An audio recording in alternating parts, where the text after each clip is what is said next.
세 분을 통해서 더욱더 활성화되고 더욱더 부흥하는 191 목장 되시기를 예수님의 이름으로 축복합니다.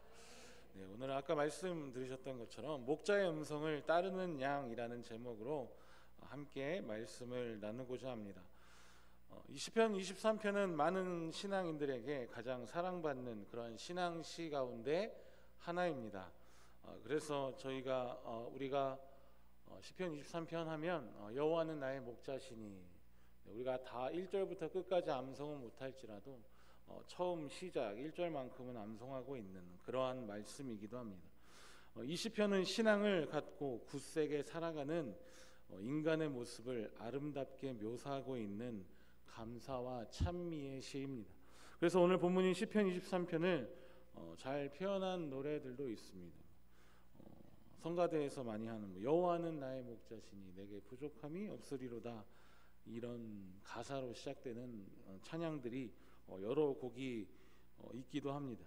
여호와는 나의 목자시기 때문에 아쉬울 것이 없습니다. 그렇게 시작하는 시편 23편은 곧 이어서 그가 나를 푸른 초장에 누이시며 쉴만한 물가로 인도하시는도다, 이렇게 노래하고 있습니다. 우리 1절 2절 말씀을 우리 다시 한번 화면을 보고 같이 읽겠습니다. 1절 2절 말씀입니다. 시작.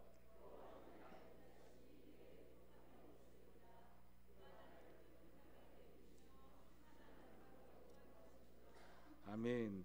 이렇게 시편 23편을 우리가 천천히 음미하고 또 그렇게 묵상하다 보면 자연스럽게 우리의 상상 속에는 하늘에 하얀 뭉게구름이 떠 있고 또 그 아래로 맑은 시내가 흐르는 푸른 초원 위에서 그런 양떼들이 평화롭게 풀을 뜯는 장면을 생각하게 됩니다. 네, 그래서 저희가 사진에 보시는 것처럼 저렇게 푸른 초원에 한가롭게 또 한가로이 풀을 뜯는 양의 모습을 우리가 생각하는 것이 보통입니다. 한마디로 꿈 같은 어떤 낙원의 모습이 펼쳐지는 것입니다. 그러나 시편 23편이 쓰여진 이 팔레스타인 지방의 또 이스라엘 지역의 환경을 생각하면 우리는 곧 이러한 상상이 깨어져 버리고 말 것입니다. 팔레스타인 지역을 직접 가보셨거나 TV와 사진을 통해서 보신 분들은 아시겠지만 이 시가 쓰여진 팔레스타인 지방의 대부분은 초원이 아니라 척박한 광야로 이루어져 있습니다. 그래서 첫 번째 사진을 좀 보여주시면 우리가 보통 생각하는 초원의 모습은 왼쪽에 있는 초원의 모습이지만 실제 이스라엘과 팔레스타인 지역에 있는 초원은 우리가 생각하는 어떤 대관령 목장이나 뉴질랜드와 같은 그런 곳에 푸른 풀밭이 쫙 펼쳐져 있는 그런 모습보다는 풀이 듬성듬성 나 있는 돌밭에 풀이 피어난 그런 초원의 모습을 보게 된다는 것입니다. 따라서 목동들이 양떼를 치는 것도 맑은 시내가 흐르는 푸른 초원이 아닌 광야와 같은 곳이었습니다.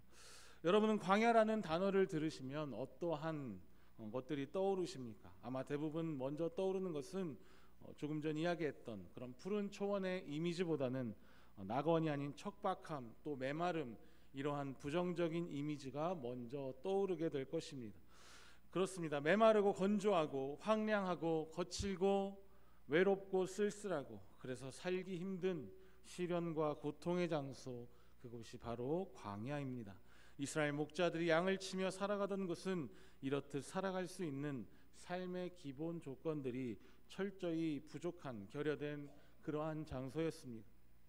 산 좋고 물 좋고 초원이 있고 시내가 넘쳐 흐르는 그러한 곳이 아니었던 것입니다. 그래서 정착할 곳도 없는 광야는 안정된 삶보다는 불안정과 변화가 계속되는 곳이었습니다. 광야에서는 비가 갑자기 쏟아지면 갑자기 길이 사라지고 그 길은 급류가 쏟아지는 계곡으로 변해버리기도 했습니다. 이스라엘 지도를 주의 깊게 보신 분들은 아실 수 있겠지만 이스라엘의 강들은 갈릴리 호수에서 사해로 흐르는 요단강을 제외하고는 지도에 거의 점선으로 표시되어 있습니다. 이것은 평소에는 강 바닥까지 말라 있다가 비가 올 때만 흐르는 조금 전에 보셨던 사진인 와디를 가리키는 것입니다. 와디는 방금 말씀드렸던 것처럼 건곡이라고도 하는 지형으로, 건곡은 마른 계곡을 말합니다. 그래서 평소에는 저곳에 전혀 물이 흐르지 않다가 큰 비가 내리면 홍수처럼 되어서 물이 흘러내리는 곳입니다. 그렇다면 이스라엘 사람들은 어떻게 이런 곳에서 양을 칠 수 있었을까요? 그것은 양들이 날씨가 아주 덥지 않는 한 물을 마시지 않고 견딜 수 있는 동물이었기 때문입니다. 양들은 이슬만 먹고도, 아침에 내리는 이슬만 먹고도 서너 달을 견딜 수 있다고 합니다. 그러니 광야에서 양을 치는 것이 완전히 불가능한 것만은 아니었던 것입니다. 그러나 물론 쉬운 일도 분명히 아니었을 것입니다. 또 광야라고 해서 1년 내내 황무지만 계속됐던 것도 아닙니다. 광야에 비가 내리면 순식간에 시냇물이 흐르고 푸른 풀들이 돋아나고 꽃들이 피어나기도 했습니다. 비 오기 전에 광야가 황무지였다면 비 온 뒤의 광야는 그래도 찬란한 초원을 우리가 생각하는 것처럼 그러한 완전한 초원까지는 아니더라도 풀이 돋아나고 풀들이 자라는 그러한 모습으로 바뀌었던 것입니다. 그렇기 때문에 양들이 살아갈 수 있었고 양들을 목동들이 칠 수 있었던 것입니다. 그러나 건기에 비해서 비가 오는 우기가 긴 것도 아니었고 또 우기라고 해서 매일같이 비가 오는 지역도 아니었기 때문에 비가 그치고 태양이 뜨면 이 와디는 즉시 마르고 풀과 꽃은 시들어 버렸습니다. 그래서 성경에서는 자주 우리의 인생을 아침이면 피었다가도 저녁에 지는 꽃 그리고 풀잎에 비유하기도 합니다. 이 풀들은 우리나라에서 흔히 볼 수 있는 봄에 피었다가 여름에 지고 가을에 지는 그런 1년생 식물들이 아닌 그야말로 하루를 사는 풀들이었습니다. 그렇다면 하나님은 왜 이스라엘 백성들을 이런 광야로 인도하신 것일까요? 광야 생활을 청산한 뒤에 가나안은 또 어떻습니까? 신명기에서 모세는 가나안 입성을 앞둔 이스라엘 백성들에게 계속해서 부탁하고 가르치고 경고합니다. 너희는 젖과 꿀이 흐르는 가나안 땅에 들어갈 것이다. 그런데 그것으로 끝이 아니다. 너희가 이방신을 멀리하고 우상을 멀리하고 하나님을 거역하여 하나님의 말씀대로 살아가지 않으면 너희가 젖과 꿀이 흐르는 땅이 아니라 그곳에서도 여전히 광야와 같은 삶을 살게 될 것이다. 그렇기 때문에 너희는 늘 하나님의 말씀을 기억하고 하나님을 기억해라. 그래야 너희가 있는 곳이 젖과 꿀이 흐르는 땅이 될 것이다 라고 이야기했던 것입니다. 하나님을 잃어버리고 이방신을 섬기고 우상을 섬기며 말씀대로 살아가지 않는다면 그것은 더 이상 가나안의 젖과 꿀이 흐르는 곳이 아니라 그곳에서 쫓겨나게 되고 그곳은 다시 황야와 같은 광야로 바뀌게 될 것이라는 것입니다. 그런데 정말 안타깝게도 가나안 땅에 들어간 이스라엘 백성들은 그곳에서 쫓겨나게 됩니다. 여기서 우리가 알 수 있는 것은 같은 팔레스타인 지역인데 어떤 곳이라고 해서 특별히 젖과 꿀이 흐르는 곳이 될 수 있을까요? 이스라엘 백성들이 들어간 가나안이 젖과 꿀이 흐르는 땅이 될 수 있었던 것은 바로 자연적인 위치나 어떤 환경 때문이 아니라 바로 전능하신 하나님께서 때에 따른 이른 비와 늦은 비를 주심으로 그 척박한 땅이 와디로 바뀌었기 때문에 푸른 초원으로 바뀔 수 있었던 것입니다. 척박한 땅에서도 적당한 때에 비를 주셨고 그렇기 때문에 농작물도 풍년일 수 있고 동물들도 번성할 수 있었던 그러한 젖과 꿀이 흐르는 땅이 될 수 있었다는 것입니다. 하나님께서 이스라엘 백성들을 광야로 인도하신 이유가 이것이었습니다. 바로 하나님을 기억하고 섬기며 그 말씀대로 살면 항상 젖과 꿀이 흐르는 은혜와 복 가운데 살아가지만 그렇지 않으면 그것은 그저 우리가 척박하게 느껴질 수밖에 없는 광야에 불과할 뿐이었습니다. 이렇듯 비가 그치고 태양이 빛나면 다시 삶의 조건이 말살되어 버리는 자연 환경 가운데서 이스라엘 사람들은 온전히 하나님께 의지하고 온전히 신뢰함으로 온몸으로 하나님을 체득하며 살아야 했던 것입니다.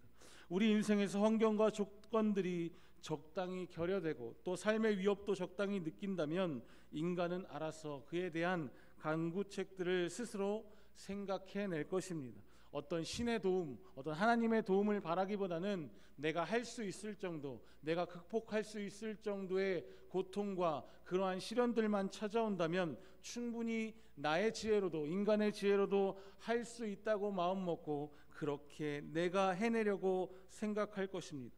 그러나 광야에서처럼 정말 아무것도 내가 할 것이 없는 아무것도 그저 나는 이 거대한 자연 앞에 그것을 만드신 하나님 앞에 나는 아무것도 할 수 없는 인간이구나 하는 연약한 존재임을 깨닫게 될 때 그 가운데 위협이 찾아오고 그래서 어떤 인간적인 노력도 소용없다는 것을 알게 되면 우리는 절대자에게 완전히 의존할 수밖에 없게 되는 것입니다.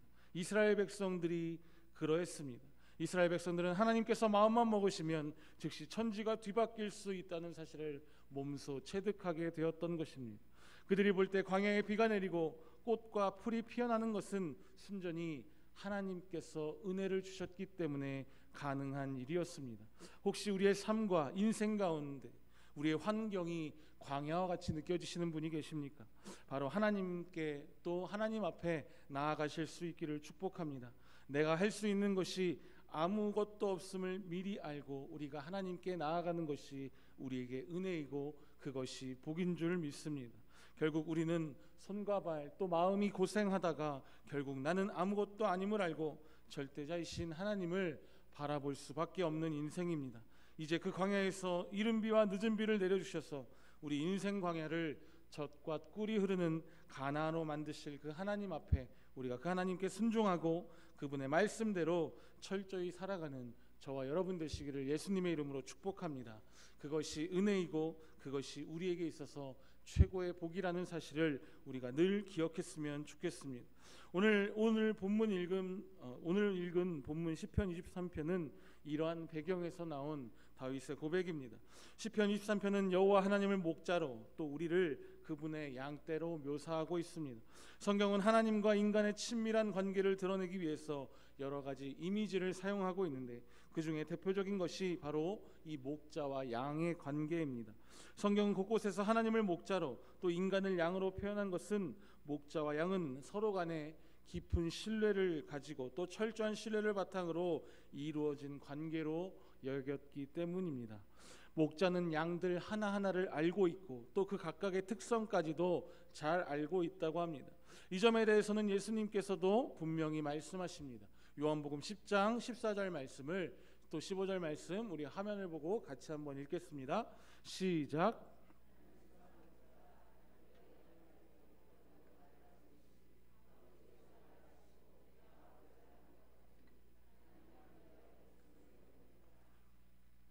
여기서 안다는 것은 그냥 막연히 안다는 것이 아니라 더불어 정을 통해 안다라고 하는 의미입니다.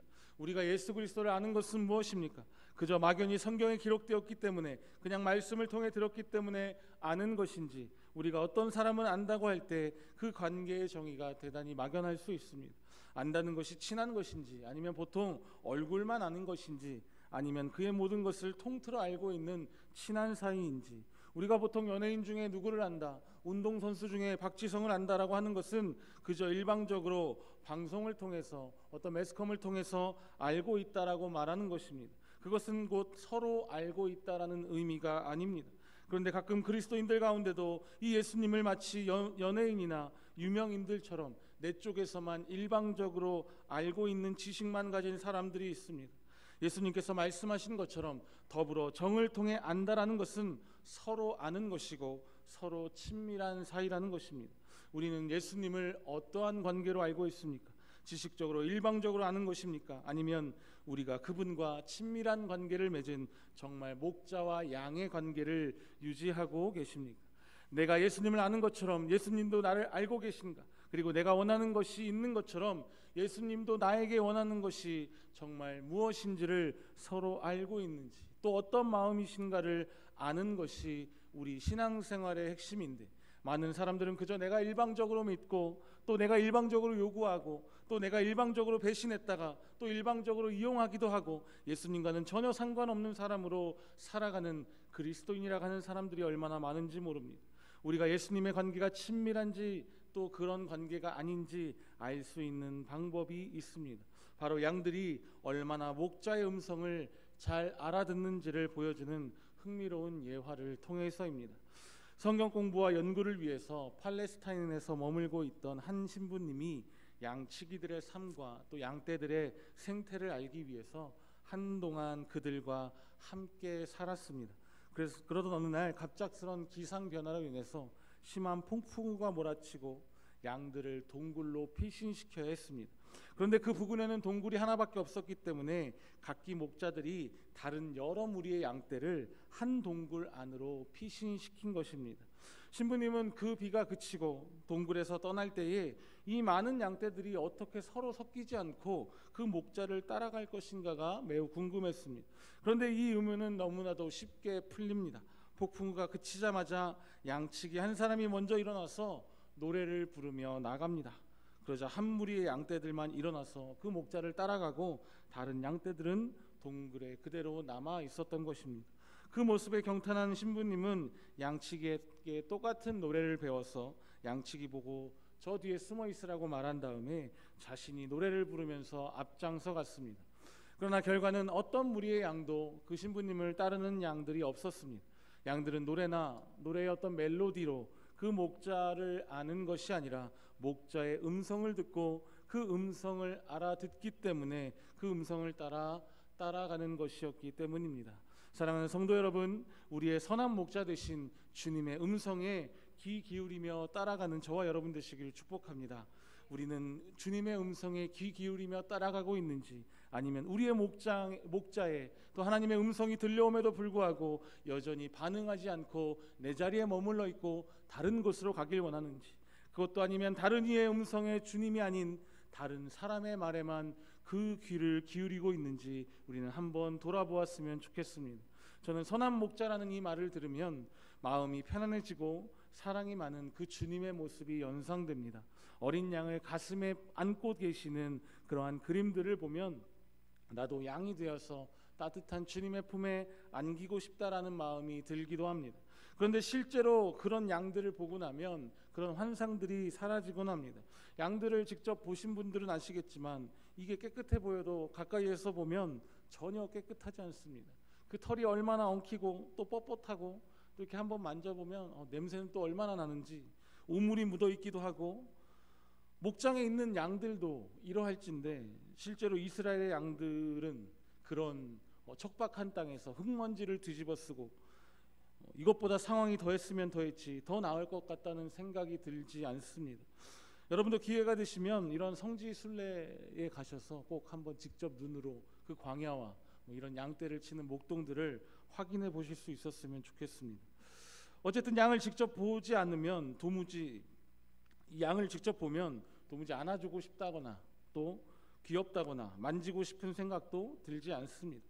그림에서 보는 귀엽고 하얀 어린 양은 우리 눈에 찾아보기가 쉽지 않습니다. 막연히 생각했던 성경 속의 목자와 양은 현실 속의 목자와 양과 너무나 큰 차이가 있다는 것을 알게 됩니다. 사실 목자는 힘들고 거친 직업이고 또 천대를 받는 직업이었습니다. 1세기 랍비 전승에 의하면 부정하다 말하며 백척하는 직업 목록이 5개가 있는데 그 중에 3번째가 바로 이 목자라고 하는 것입니다. 우리나라의 대관령이나 호주의 뉴질랜드, 그런 진짜 푸른 초원이 펼쳐지는 그런 곳과는 달리 이스라엘에서의 목자의 삶이 얼마나 거칠고 힘든 일인지 우리가 짐작하기는 쉽지 않습니다. 특히 예루살렘과 베들레헴을 중심으로 한 남쪽 유대 땅은 황무지와 또 산지와 광야로 이루어져 있습니다. 1년에 푸른 풀이 돋아나는 시기가 3개월 정도이고 비가 오지 않는 6개월의 건기는 모든 것이 말라버린다고 합니다. 요셉이 아버지의 심부름으로 양을 치는 형들을 찾아가는데 도단까지 가서야 비로소 만날 수 있던 사건이 있습니다. 야곱이 살던 곳이 헤브론이었기 때문에 헤브론과 도단의 거리, 이 형들이 무려 양을 치기 위해서 양들을 이끌고 간 거리가 150km에 달하는 거리였다는 것입니다. 그 먼 곳까지 풀을 뜯게 하기 위해서 눈도 잘 안 보이는 양들을 데리고 가던 목자의 삶을 우리가 한번 상상해 보십시오. 그들은 노숙하며 양을 쳤고 또 길바닥이나 동굴에서 돌을 베고 노숙하는 것은 일상이었고, 사람도 없는 광야를 지날 때마다 그들이 느꼈을 고독과 외로움은 더해졌을 것입니다. 또한 양들은 얼마나 까다로운지 물이 빠르게 흐르면 마시지도 않는다고 합니다. 그래서 중동의 목자들은 물살이 있는 개울에서 양을 방목할 때는 개울로부터 멀리 떨어진 곳에 땅을 판 다음에 관으로 그것을 연결해서 양들이 정말 잔잔한 물가에서 물을 마실 수 있도록 한다는 것입니다. 본문 말씀에 기록된 것처럼 양들은 고요하게 흐르는 잔잔한 물만을 원했던 것입니다. 양은 거칠고 미련한 데다 불과 1m, 2m 앞에 있는 것밖에 보지 못하는 마이너스 10 디옵터라는 시력을 가지고 있다고 합니다. 그래서 길을 잃어버리기가 일쑤고 가시덤불 속이나 바위 밑에 떨어지는 일도 다반사였습니다. 그렇게 상처 입고 피 흘리는 양들을 구하고 또 그 양들을 돌봐야 했던 목자의 삶은 우리가 생각하는 어떤 선한 목자 또 한가한 목자의 이미지와는 전혀 다른 이미지라는 것을 알 수 있게 합니다. 예수님께서 자신을 선한 목자로 말씀하신 것은 그러한 상황에도 불구하고 그분이 얼마나 우리 편에서 우리를 위해서 애쓰며 일하고 계신지를 보여주기 위함이었습니다. 예수님은 낮고 낮은 모습으로 우리에게 찾아오셔서 우리의 더럽고 추한 모습, 또 고집스럽고 제멋대로인 우리의 모습, 또 냄새나고 누구라도 멀리하고 싶은 그러한 양과 같은 우리를 자신의 품에 안으시기 위해서 먼저 낮은 자로 또 더럽고 천한 목자의 모습으로 우리를 찾아오셨던 것입니다. 그래서 이 말씀이 참 공감이 됩니다. 우리는 다 양 같아서 다 각기 제 갈 길로 갔다라는 말씀이 참 마음에 와닿습니다. 우리가 사망의 음침한 골짜기를 다닐지라도 양의 시력을 갖고 있기 때문에 우리는 그곳이 사망의 음침한 골짜기인지 또 그것이 바른 길인지 목자의 음성이 없이는 우리가 구분할 수도 없고 구별할 수도 없다는 것입니다. 또 우리가 구덩이에 빠질 때도 그 목자가 건져주지 않으면 우린 스스로 그 웅덩이에서 벗어나올 수 힘도 없다는 것입니다. 많은 사람들이 인생을 광야에 비유합니다. 사람들이 인생을 광야에 비유하는 것은 우리의 인생이 광야에서의 삶만큼이나 힘들고 어렵기 때문에 그렇게 말하는 것일 것입니다. 하지만 광야는 두 얼굴을 가진 장소입니다. 한편에서는 외롭고 고독하며 생명의 위협을 느끼게 하는 고통의 얼굴을 보이는 장소이기도 하지만 다른 한편에서는 놀라운 섭리와 보살핌이라는 얼굴을 가진 그러한 두 가지의 얼굴을 가진 장소입니다. 우리 삶이 힘겨운 광야에 놓여 있을 때 우리는 그 광야가 다른 얼굴, 즉 보살핌과 고통의 얼굴을 우리에게 보여주고 있다는 것. 하나님께서 우리에게 보살핌과 또 위로의 얼굴로 우리를 향해 다가오신다는 것을 기억해야 합니다. 우리의 삶이 힘겨운 광야에 놓여 있을 때 우리는 그 광야가 다른 얼굴을 하지 않도록 늘 하나님께 붙어 있어야 합니다. 또 달림길의 순간에서 두 가지의 선택, 즉 위험과 기회라는 선택이 다 가능하다는 사실을 늘 기억하며 살아야 합니다. 위기라는 말은 또 위험과 기회라는 두 글자가 합성된 것입니다. 어느 쪽을 택하느냐에 따라 살 수도 있고 죽을 수도 있습니다. 오늘 본문인 시편 23편은 평생을 마치 온실 속의 화초처럼 모든 것이 구비된 따뜻하고 안락한 환경에서 살아온 그러한 사람의 고백한 신앙시가 아닙니다. 매일 매 순간을 척박한 광야 같은 환경에서 생존해온 그러한 신앙인이 고백한 시인 것입니다. 그가 자신의 삶을 돌아보며 비록 광야와 같은 삶을 살았지만 여호와 하나님께서 함께 하셨기 때문에 그 어려움을 견디며 버텨낼 수 있었고, 그렇기 때문에 그 하루하루가 푸른 초원이 될 수 있었고 잔잔하고 쉴만한 물가였고 낙원 같은 삶이었다라고 믿음으로 고백하고 있는 것입니다. 지나온 세월들을 돌아보면서 우리는 하나님 앞에 무엇을 고백하고 있습니다. 특별히 2018년 지나온 한 해를 우리는 하나님 앞에 어떻게 고백하고 계십니까?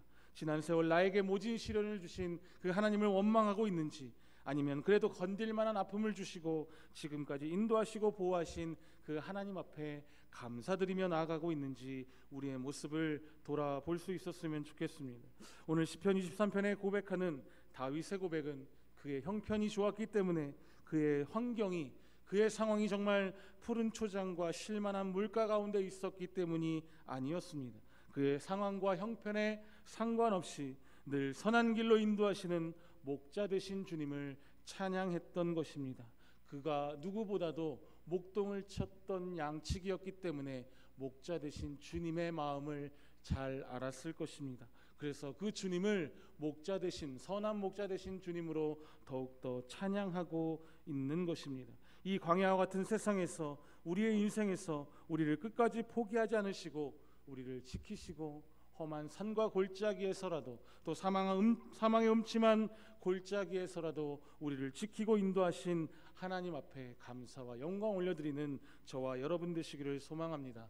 우리 하나님의 음성을 기억하고 선한 목자 되신 주님의 음성과 그 말씀만을 쫓아가며 순종하는 여러분 되시기를 축복합니다.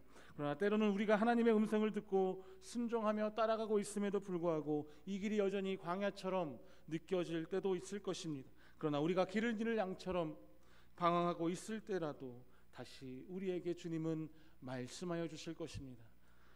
말씀하시는 그 하나님의 말씀에 우리가 귀 기울이고 그 목자이신 하나님의 음성에 온전히 신뢰하며 나아가는 저와 여러분이 되시기를 축복합니다. 그래서 우리가 매일매일 하나님 앞에 우리의 삶을 인도하여 주시기를 기도하며 나아갈 때 정말 온전한 하나님의 음성을 들으며 나아갈 수 있도록, 온전한 하나님의 말씀에 순종하며 나아갈 수 있도록, 우리가 세상의 소리에 또 사람의 말에 귀 기울이지 않고 온전히 주님께만 집중하여 그 목자의 소리를 따라, 그 목자의 음성을 따라 온전한 길로 나아가는 저와 여러분 되시기를 축복합니다. 그때 우리의 선하신 목자 하나님은 우리를 푸른 초장과 쉴만한 물가로 인도해 주실 줄 믿습니다. 오늘 함께 나눈 20편, 23편의 고백이 오늘 헌신 예배를 드리는 191 목장 여러분들과 또 저와 여러분의 고백이 되기를 예수님의 이름으로 축복합니다. 우리 마지막으로 시편 23편 말씀을 우리 함께 읽고 말씀을 마치도록 하겠습니다. 시작. 여호와는 나의 목자시니 내게 부족함이 없으리로다. 그가 나를 푸른 풀밭에 누이시며 쉴만한 물가로 인도하시는도다. 내 영혼을 소생시키시고 자기 이름을 위하여 의의 길로 인도하시는도다. 내가 사망의 음침한 골짜기로 다닐지라도 해를 두려워하지 않을 것은 주께서 나와 함께 하심이라. 주의 지팡이와 막대기가 나를 안위하시나이다.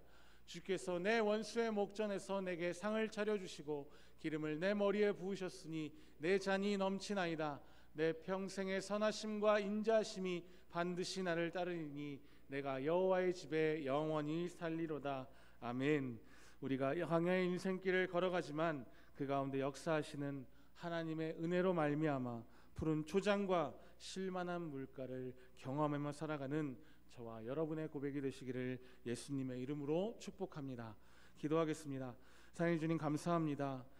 오늘 시편 23편을 찬양하고 있는 다윗의 고백, 그가 정말 좋은 환경 가운데 있었고 푸른 초장과 쉴만한 물가 가운데 있었기 때문에 그렇게 선한 목자를 또 그 하나님을 찬양하는 것이 아니라 그가 어떠한 상황에서든지 환경에서든지 하나님이 늘 함께 하셨기 때문에 그 하나님과 함께한 모든 순간이 쉴만한 물가였고 푸른 초장임을 믿음으로 고백하고 있음을 우리가 함께 말씀을 통해 나누었습니다.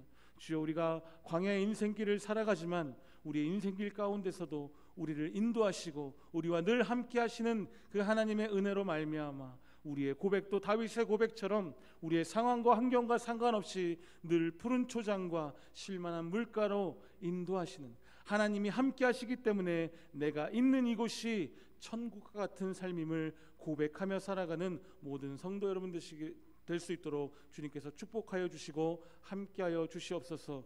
우리가 세상을 살아가는 가운데 수많은 소리가 들려옵니다. 세상의 소리도 있고 사람의 소리도 있고 여러 가지 소리들이 있지만 우리가 그 가운데서 우리 주님의 음성, 우리 목자의 음성, 우리 선한 목자 되신 하나님의 말씀에 온전히 귀 기울이고 그 말씀만 따라 그 하나님의 길로 나아가는 하나님의 귀한 백성들 되게 하여 주시옵소서. 그렇게 한 주간의 삶도 주님께서 인도하실 줄 믿사오며 살아계신 예수님의 이름으로 간절히 기도하옵나이다. 아멘.